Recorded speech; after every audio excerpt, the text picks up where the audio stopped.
estamos en Getsemaní, frente a Jerusalén, allí arriba podemos ver la cúpula dorada donde en la época del Señor Jesús estaba el templo. Frente a la cúpula dorada tenemos la puerta dorada que hoy está cerrada, cumpliendo la profecía que dice que el Señor Jesús, el Mesías, pasó por ahí. Después tenemos el Valle de Cedrón. Y al terminar el Valle de Cedrón, comienza Getsemaní, que es la base del Monte de los Olivos. Entonces, cuando llegaba la época de la cosecha, las personas recogían todas las aceitunas y bajaban al pie del monte. Por eso existe el Monte de los Olivos, pero la base del Monte de los Olivos se llama Getsemaní. ¿Y por qué el nombre Getsemaní?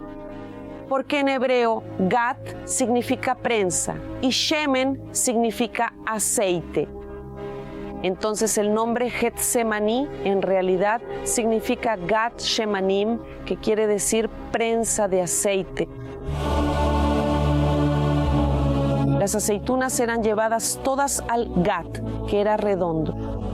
Entonces se colocaban todas aquí en el medio y un burro giraba y ellas iban siendo aplastadas.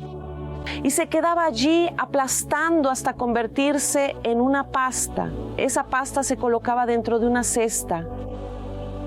Y entonces esa cesta era llevada a la prensa. Se prensaba unas 3 veces.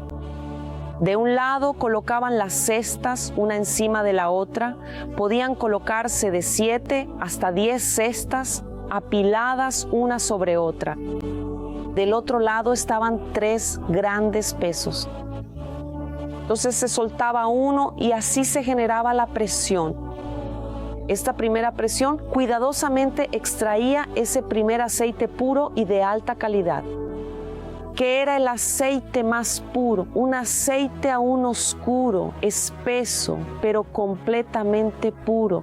El primer aceite, la primicia, ofrecer la primera parte de toda tu cosecha, honrar a Dios por encima de todo, era el diezmo. Y ese primer aceite iba al templo de Salomón.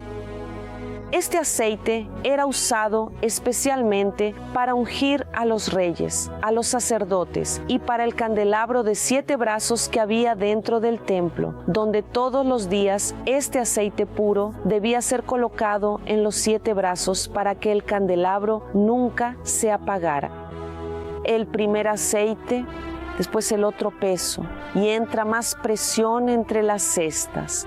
Y entonces este segundo aceite se usaba para comida, se usaba para hacer un ungüento que a veces se aplicaba a las personas. La segunda prensa y entonces un peso más, una presión adicional, más presión. Y entonces esa presión hacía que de la cesta se extrajera hasta la última gota de aceite.